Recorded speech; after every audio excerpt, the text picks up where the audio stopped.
एलिया का ईमान किस पर है? किसी भी शख्स पर ईमान नहीं है। इस्राएल की सारी जमात, सारी कौम वहां पर मौजूद है, लेकिन कोई शख्स भी एलिया की तरफ नहीं है। कोई शख्स भी एलिया के साथ दुआ के लिए खड़ा नहीं है। एलिया के साथ कोई शख्स उनमें से निकल कर नहीं आया कि आए हम बुत परस्तों से मुकाबला करें। जबकि एलिया ने चैलेंज दिया है बुत परस्तों को, बालीम के पुजारियों को।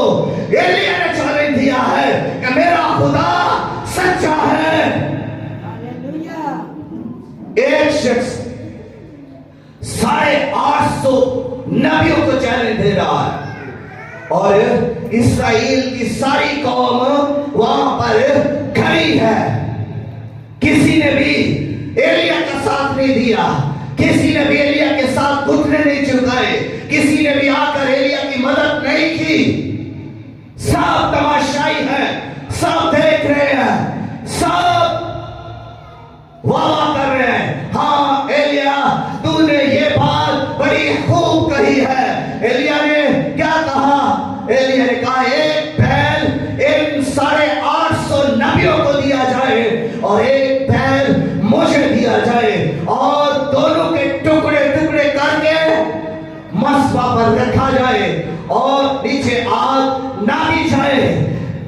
ये अपने खुदा को, अपने बाल को पुकारे, अगर वो आग लगाए तो इनका बाल सच्चा, लेकिन अगर मेरा जिंदा खुदा, लश्करों का खुदा, यहोवा खुदा, कब्र मुतली खुदा आग लगा दे तो मेरा खुदा सच्चा,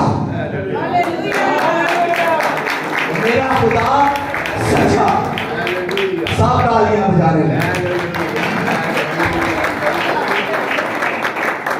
वो सब तालियां बजाने लगे।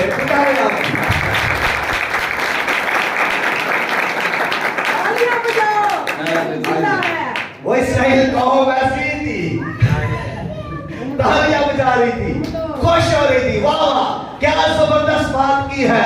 मर्दे खुदा एलिया ने क्या कहा है, क्या खूब कह रहे हैं आपके जी। लेकिन कोई उठकर उसके साथ नहीं हुआ। उस मुकाबले में, उस चैलेंज में किसी ने भी उसका साथ नहीं दिया। सब वाह करते रह गए। और पहली बारी किनको दी? बाल के नबियों को। जो चैंपियन होते हैं, जो चैलेंजर होते हैं, वो दूसरे को पहले बारी देते हैं। जिनको खुद पर यकीन होता है वो दूसरों को कहते हैं कि पहले तू अपनी बारी ले।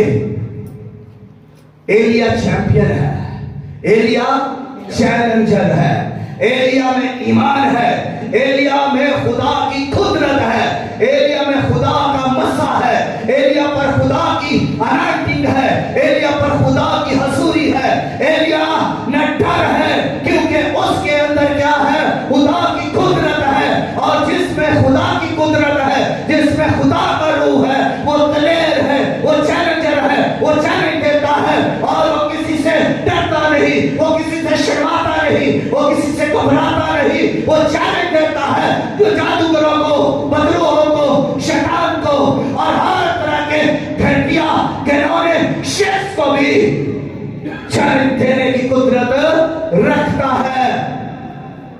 एलिया के पास ऐसी जरूरत थी क्योंकि उसमें खुदा की कुदरत काम कर रही थी और वो मर्दे दुआ है। उसको यकीन था कि मैं जो कुछ मांगूंगा मुझे मेरा खुदा देगा। उसको यकीन था कि मैं जब दुआ करूंगा आसमान खुल जाएगा, बारिश बरसेगी। जब मैं कहूंगा बारिश आएगी, जब मैं कहूंगा बारिश बंद हो जाएगी। उसको अपनी दुआ पर यकीन था, उसको अपने लफ्जों पर यकीन था। क्या आज हमें अपने लफ्जों पर, अपनी दुआ पर यकीन है? मर्दे खुदा एलिया को यकीन था। उसने कहा जब तक मैं ना कहूं जमीन पर बारिश का एक कतरा आ ही नहीं सकता। झुकता जब तक मैं न कहूं। कुछ भी कोई कर ले, कुछ नहीं हो सकता। मैं कहूंगा तो बारिश आएगी, मैं कहूंगा तो आसमान खुलेगा। मेरा और खुदा का एक ताल्लुक है, मेरा और खुदा का एक रिश्ता है। मैं खुदा के सामने झुकता हूं और मैं खुदा का नाम लेता हूं, मैं खुदा की तमजीद करता हूं, मैं खुदा की परस्तिश करता हूं। मेरा सारा भरोसा, मेरा सारा तवक्कुल, मेरी सारी उम्मीदें खुदा पर है और वो जिंदा है और वो सुनता है और वो देखता है और वो मेरे साथ है और मेरे साथ साथ चलता है। वो मेरी जरूरतों के लिए अपनी मुट्ठी को खोलता है। इसलिए जो कुछ मेरे मुंह से निकलेगा वही होगा। उसको यकीन था। हमें भी यकीन होना चाहिए कि हम जो कुछ दुआ में बोलेंगे वो हो जाएगा, वो हो जाएगा। खुदा की तारीफ हो। कैसा ईमान मर्द खुदा एलिया में मौजूद है और खुदा की शुक्रगुजारी है कि हम जब दुआ करते हैं तो हम इस ईमान में दुआ करते हैं कि दुआ जब करेंगे तो खुदा अपनी कुदरत से ये कर देगा और वो होता भी।